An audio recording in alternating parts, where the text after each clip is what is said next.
CM योगी क्या कुछ कह रहे हैं, सुनते हैं। भारत माता के वंदे वंदे वंदे। नमः पार्वती पतिये हर हर। राष्ट्र प्रेरणा स्थल पर भारतीय जनता पार्टी के सख्त केंद्र संयोजकों के आज के इस महत्वपूर्ण सम्मेलन में मुख्य अतिथि के रूप में उपस्थित भारतीय जनता पार्टी के राष्ट्रीय अध्यक्ष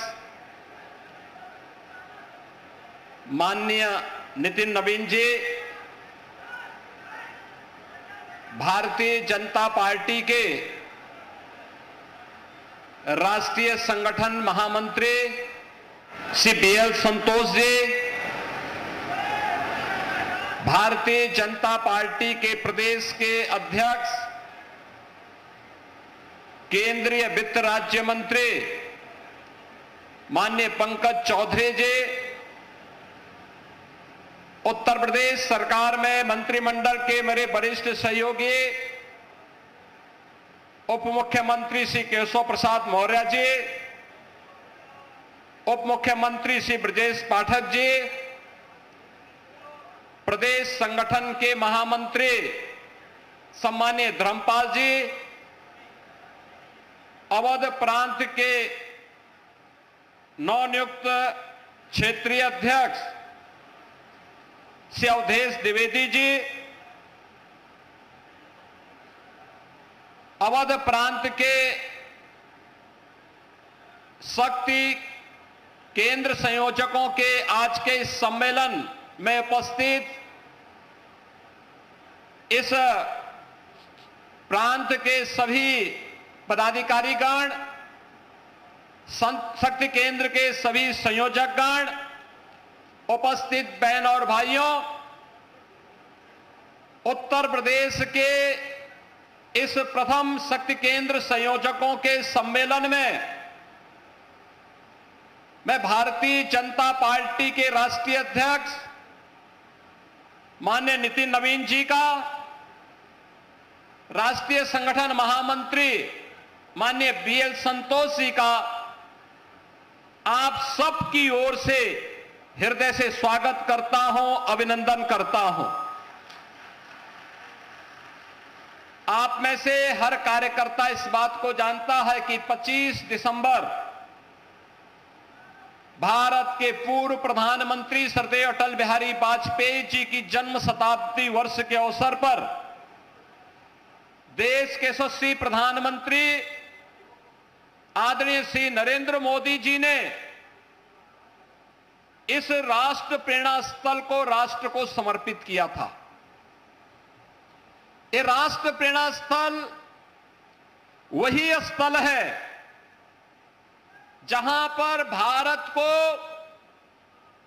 भारत की आत्मा से परिचित कराने वाले स्वतंत्र भारत के 3 महान विभूतियों की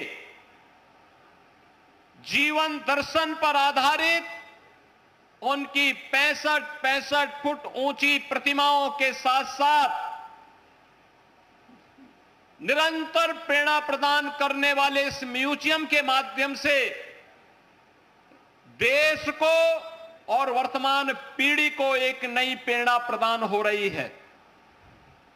बहन और भाइयों, डॉक्टर श्यामा प्रसाद मुखर्जी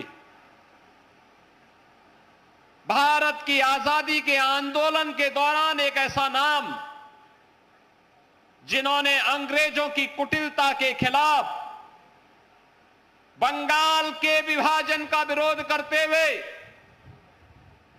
उस आंदोलन का हिस्सा बनते हुए पूरे बंगाल को पाकिस्तान में देने की साजिश को विफल करने का कार्य किया था। आज का जो बंगाल है, वेस्ट बंगाल है, अगर यह आज भारत के अंदर है और वहां हिंदू सुरक्षित है, इसका श्रेय जाता है डॉक्टर श्यामा प्रसाद मुखर्जी को। आज कश्मीर भारत के अंदर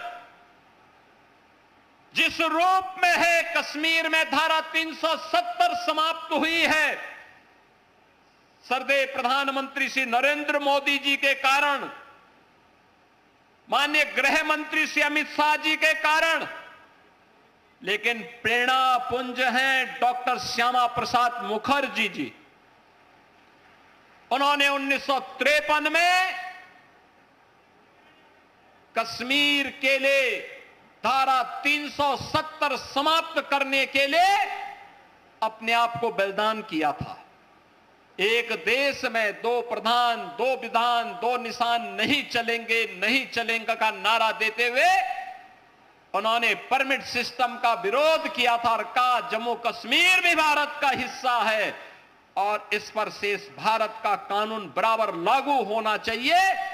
वह सपना साकार हुआ है जब प्रधानमंत्री मोदी जी ने कश्मीर में धारा 370 समाप्त करके श्रद्धेय डॉक्टर श्यामा प्रसाद मुखर्जी के सपने को साकार किया। याद करें, भारतीय जनता पार्टी का कार्यकर्ता हो या भारतीय जनसंघ का कार्यकर्ता, सदैव एक ही नारा हमेशा लगाता था, जहां हुए शहीद मुखर्जी वह कश्मीर हमारा है। ये नारा केवल नारा नहीं था, ये भारतीय जनता पार्टी की वैचारिक प्रतिबद्धता का प्रतीक था और उस सपने को साकार किया है प्रधानमंत्री मोदी जी के नेतृत्व में भारतीय जनता पार्टी की सरकार ने। कार्यकर्ता बहनों और भाइयों, आज आप देश के अंदर देखते होंगे गरीब कल्याणकारी योजनाएं जो भी बन रही हैं, प्रधानमंत्री मोदी जी के नेतृत्व में पिछले 12 वर्षों के अंदर जितनी भी वेलफेयर की स्कीम चली है, चाहे वह प्रधानमंत्री गरीब कल्याण अन्न योजना हो, प्रधानमंत्री उज्ज्वला योजना हो, प्रधानमंत्री स्वास्थ्य बीमा की आयुष्मान भारत की योजना हो, प्रधानमंत्री आवास योजना हो, स्वच्छ भारत मिशन हो, जीवन ज्योति बीमा योजना हो, जीवन सुरक्षा बीमा की योजना हो, यह देश के बिना भेदभाव के अंतिम पायदान पर बैठे हुए गरीब के लिए समर्पित है।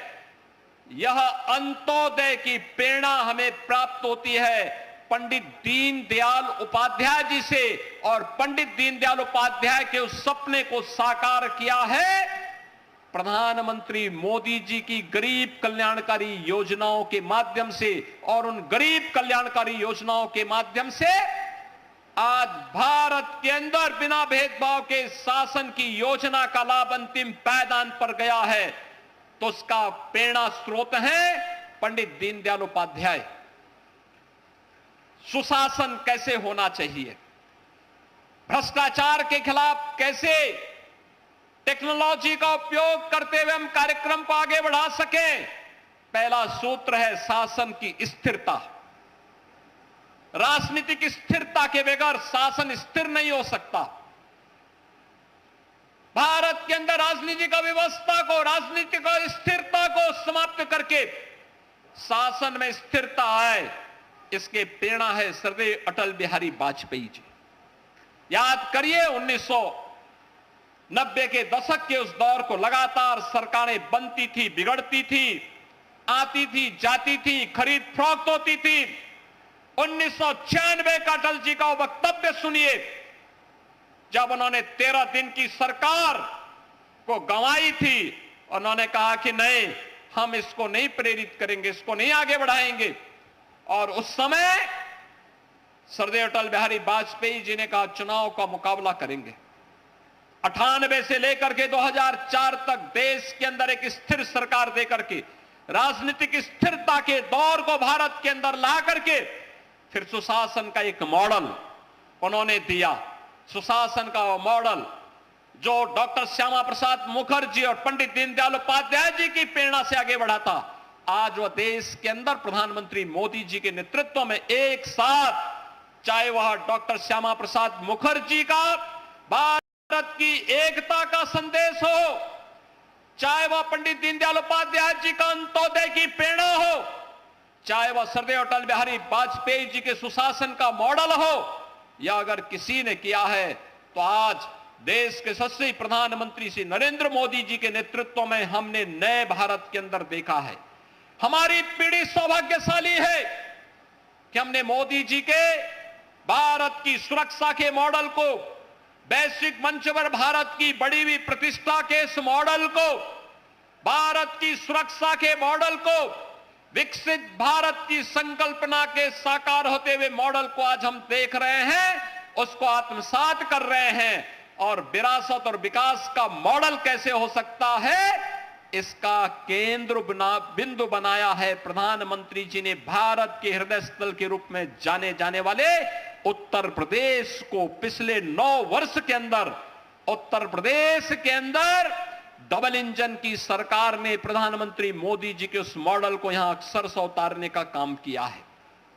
कोई सोचता था आज से 9 वर्ष पहले काशी में काशी विश्वनाथ धाम इतना भव्य बन जाएगा? कोई सोचता था अयोध्या में श्री राम जन्मभूमि और अयोध्या नगरी इतनी सुंदर हो जाएगी कि त्रेता युग का स्मरण कराएगी? कोई सोचता था मां विंध्यवासिनी का धाम इतना सुंदर बन जाएगा? कोई सोचता था उत्तर प्रदेश में भव्य और दिव्य कुंभ ऐसे होगा? कोई सोचता था नैमिषारण्य की सुंदरता ऐसे होगी? कोई सोचता था कि वृंदावन और मथुरा में भी द्वापर युग का स्मरण होता हुआ दिखाई देगा? कोई सोचता था सुखतीर्थ फिर से त्रेता युग का स्मरण कर द्वापर युग का स्मरण कराएगा? आज ये सब डबल इंजन की भारतीय जनता पार्टी की सरकार करा रही है। विरासत भी है तो विकास का model, infrastructure, world class infrastructure, highway, railway, metro, inland waterway, rapid rail, इस सब का मॉडल आज यूपी के अंदर मैन्युफैक्चरिंग के एक हब के रूप में यूपी का बढ़ती हुई ताकत। हमारे पास अगर हम ड्रोन बना रहे हैं तो हम ब्रह्मोस मिसाइल भी बना रहे हैं। यही अंतर है। 2017 के पहले पिछली सरकारें माफिया पालती थी, हर जिले में अपने गुर्गों से कट्टा और बम बनवाते थे लूटपाट करने के लिए, और आज हम देश की सुरक्षा के लिए ब्रह्मोस मिसाइल बना रहे हैं लखनऊ में। हमारे लिए राष्ट्र सुरक्षा महत्वपूर्ण थी, उनके लिए अपना लूट तंत्र मजबूत करना महत्वपूर्ण था, और उसके लिए वे लोग लगे रहे। ये वे लोग हैं जिनकी अपनी कोई विचारधारा नहीं। भारत का विरोध करना, भाजपा का विरोध करते करते कब वे भारत का विरोध करेंगे कोई पता नहीं। उनकी दैनिक दिनचर्या का हिस्सा है। वे निरंतर इसके साथ लगे रहते हैं। वे लगातार इन कर्मों के साथ जुड़े हुए हैं। उनकी आस्था तब आहत नहीं होती है जब बाबरी ढांचे का समर्थन वे लोग करते हैं, तब भारत की आस्था की चिंता उनको नहीं होती है। जब वह भारत के मानबिंदुओं का अपमान करते हैं, जब लैंड जिहाद, लव जिहाद और थूक जिहाद का बड़ी बेशर्मी के साथ ये लोग समर्थन करते हैं, तब इनको भारत की आस्था और उत्तर प्रदेश की आस्था की चिंता नहीं होती है। लेकिन वोट बैंक की तब चिंता होती है। लेकिन जब भारत की आस्था को आहत करना हो तो प्रत्यक्ष और प्रत्यक्ष रूप से इनके द्वारा प्रहार करने के कोई मौके नहीं चूके जाते हैं। बहनों और भाइयों, हम सबको याद रखना होगा, आज जो विकास दिखाई दे रहा है, आज जो सुरक्षा का मॉडल है, आज जो सुशासन का मॉडल है, और जिस प्रकार से डबल इंजन की सरकार समाज के प्रत्येक तबके के लिए, क्या वो युवा हो, क्या वह आधी आबादी बहन और बेटियों के स्वावलंबन और सुरक्षा से जुड़ा हुआ मुद्दा हो, क्या वह अन्नदाता किसान हो, या गरीबों तक शासन की योजना का लाभ बिना भेदभाव के उपलब्ध करवाने का कार्य बिना रुके हुए, बिना डिगे हुए, बिना झुके हुए, बिना थके हुए निरंतर पहुंचाने का कार्य कर रही है। और यही तो पीड़ा है इन विपक्षी दलों को। समाजवादी पार्टी, कांग्रेस, इन सब की चिंता यही है कि जिस तबके को ये जाति के नाम पर बांटते थे, वर्ग के आधार पर विभाजित करते थे, वह तबका तो गरीब कल्याणकारी योजना के माध्यम से गरीब को, किसान को, नौजवान को और महिलाओं को डबल इंजन की सरकार ने अपने के साथ जोड़ने का काम किया है, भारत की एकता और अखंडता के लिए, क्योंकि हर भारतीय जनता पार्टी का समर्पण है और उस कार्य को, उस संकल्प को पूरा कर रहा है भारतीय जनता पार्टी के नेतृत्व में डबल इंजन की सरकार। और इसलिए वे विभाजन की अपनी सारी की सारी मेहनत का कहीं ना कहीं ठीकरा अब फोड़ करके भारत की आस्था पर प्रहार करने का कार्य कर रहे हैं। और इसीलिए मैं आप सबका आह्वान करूंगा, यह समय है हमारे लिए जब हम इन सब के प्रति जागरूक हों। शक्ति केंद्र का मतलब भारत की लोकतांत्रिक व्यवस्था का वह केंद्र बिंदु जहां से एक एक मतदाता के साथ हमारा संवाद शुरू होता है। प्रधानमंत्री मोदी जी ने हमेशा कहा है, चुनाव जीतने का मतलब विधानसभा में चुनाव नहीं लड़ा जाता है। चुनाव लोकसभा स्तर पर और जिले स्तर पर और प्रदेश स्तर पर नहीं लड़ा जाता है। चुनाव का केंद्र बिंदु तो बूथ होता है और चुनाव का केंद्र बिंदु शक्ति केंद्र होता है। शक्ति केंद्र, अगर शक्ति केंद्र मजबूत है और हमारा बूथ मजबूत है तो फिर चुनाव हमारे पाले में आएगा ही आएगा।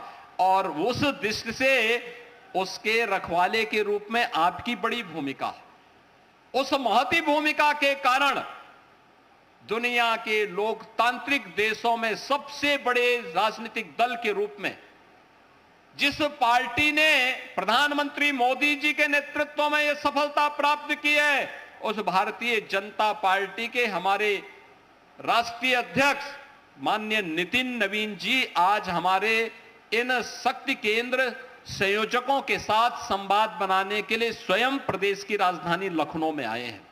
और इस दृष्टि से मैं उनका आप सबकी ओर से हृदय से स्वागत करता हूं, अभिनंदन करता हूं। बहनों और भाइयों, जब शक्ति केंद्र मजबूत होगा तो बंगाल जैसी जीत प्राप्त करने में कोई कठिनाई नहीं होगी। बंगाल की जीत केवल जीत नहीं है, बंगाल की जीत का मतलब पंडित यानी वह डॉक्टर श्यामा प्रसाद मुखर्जी के सपने को साकार करने की जीत है। जिस बंगाल को घुसपैठ का एक अड्डा बना दिया गया था, जिस बंगाल में अराजकता को चरम तक पहुंचा दिया गया था, जिस बंगाल में भारतीय जनता पार्टी के अनगिनत कार्यकर्ताओं ने अपना बलिदान दिया है, उस बंगाल में भारतीय जनता पार्टी की थंबिंग मेजॉरिटी के साथ सरकार बनना इस बात को साबित करता है कि हमारा शक्ति केंद्र मजबूत होगा, हमारे लिए कुछ भी कठिन नहीं होगा। और अगर शक्ति केंद्र मजबूत है तो सब कुछ हमारे हाथ में है। और इसलिए बहनों और भाइयों, मैं आज के दिन पर आप सबको आह्वान करूंगा कि आज राष्ट्रीय अध्यक्ष जी का मार्गदर्शन प्राप्त हो रहा है। राष्ट्रीय संगठन महामंत्री जी एक एक कार्यकर्ता के उत्साह को स्वयं अवलोकन कर रहे हैं, देख रहे हैं, और फिर उसके अनुरूप वे अपने रिपोर्ट और अपना मार्गदर्शन भी फिर भेजेंगे। लेकिन आज के इस अवसर पर यह आप उत्तर प्रदेश के अंदर पहला प्रांत है जो प्रांत राष्ट्रीय अध्यक्ष के साथ, राष्ट्रीय अध्यक्ष जी के साथ अपना संवाद जोड़ करके सौभाग्यशाली हो रहा है। अभी कमेटी गठित हुई और अभी इन्होंने पहला सम्मेलन अपना यहां पर संपन्न करके ये दिखा दिया कि हमारे पास ताकत है और हम लोग के लिए कुछ भी कठिन नहीं। मैं आज के इस अवसर पर आप सबको इस बात के लिए आश्वस्त करता हूं, अपने शक्ति केंद्र का जो कार्य योजना यहां पर अभी प्रदेश अध्यक्ष जी ने आपको दी है, हर माह अंतिम रविवार के दिन मन के बात के साथ उस हर बूथ और हर शक्ति केंद्र के कार्यकर्ताओं को एकजुट होकर के मन की बात को सुनना और प्रधानमंत्री जी किन किन बिंदुओं की ओर चर्चा कर रहे हैं उनको नोट करना, जो आपके प्रदेश से संबंधित हैं उनके बारे में चर्चा करना, और फिर अगर आपके यहां कोई उतारने की कोई ऐसी कार्य है, करणीय कार्य को नोट करते हुए उसको लागू करने का कार्य अगर कर सकेंगे तो आने वाले समय में लंबे समय तक हम न केवल भारतीय जनता पार्टी के लिए अपितु भारतीय जनता पार्टी के साथ ही देश के लिए कार्यकर्ताओं की एक ऐसी फौज खड़ी करवा देंगे जो आने वाले समय में उच्च मूल्यों और आदर्शों के साथ ही राष्ट्र को समर्पित रूप से कार्य करने वाले कार्यकर्ताओं की एक महत्वपूर्ण टीम के रूप में हर एक स्तर पर दिखाई देगी। इस विश्वास के साथ आज जब आप यहां पर आए हैं, हम जानते हैं भीषण गर्मी है। इस भीषण गर्मी में राष्ट्रीय अध्यक्ष जी लगातार कार्यक्रम कर रहे हैं, लगातार उनके दौरे चल रहे हैं, अलग अलग राज्यों में भी चल रहे हैं, और कल से ही कल ठीक 11 बजे वे लखनऊ में एयरपोर्ट पर उतरे और 11 बजे से लगातार उनका कार्यक्रम देर रात्रि तक 12 बजे तक उनका कार्यक्रम कार्यकर्ताओं से मिलन का चलता रहा। अलग अलग कार्यक्रमों के माध्यम से आज प्रातः काल से ही 8:30 बजे से ही उनके कार्यक्रम निरंतर चल रहे हैं, बिना रुके, बिना डिगे, बिना थके। यही है भारतीय जनता पार्टी की यात्रा। चरेवेती चरेवेती के इस मंत्र को हम सबको भी अपने जीवन में अंगीकार करना होगा। और मैं आपको आश्वस्त करता हूं, सरकार आपकी है, आपके सम्मान के विरुद्ध कोई आचरण नहीं कर सकता है। आपके हितों और आपके मूल्यों, आपके आदर्शों के विरुद्ध कोई आचरण नहीं करेगा। और हम सब का आदर्श, हम सब की प्रेरणा वही है जो हमारा केंद्रीय नेतृत्व होगा, और हमारा प्रेरणा वही है जो ये राष्ट्र प्रेरणा की 3 महान विभूतियों के नाम पर यहां पर राष्ट्र प्रेरणा स्थल बना हुआ है। जो प्रेरणा उन्होंने दी वो हमारे जीवन का मंत्र है, और उस मंत्र को जब भी हम आगे बढ़ाएंगे, अपने जीवन में अंगीकार करेंगे, तो आपके सम्मान के विरुद्ध आचरण करने का दुस्साहस कोई नहीं कर पाएगा। इस विश्वास के साथ एक बार फिर से मैं आज के इस अवसर पर राष्ट्रीय अध्यक्ष जी का, माननीय नितिन नवीन जी का इस शक्ति केंद्र संयोजकों के सम्मेलन में हृदय से स्वागत करता हूं, अभिनंदन करता हूं। राष्ट्रीय महामंत्री जी का हृदय से स्वागत करता हूं, अभिनंदन करता हूं। आप सभी का भी मैं अभिनंदन करता हूं कि इस भीषण गर्मी में पिछले 3 घंटे से आप बैठ करके पूरे मजबूती के साथ आपने साबित किया है कि हम लोग सम और विषम परिस्थितियों में कार्य करने के लिए में सक्षम हैं, और उसी अनुरूप अपना परिणाम भी देंगे। इस विश्वास के साथ आप सबके प्रति मेरी मंगल में शुभकामनाएं हैं। धन्यवाद। जय हिंद, जय जय श्री राम। मित्रों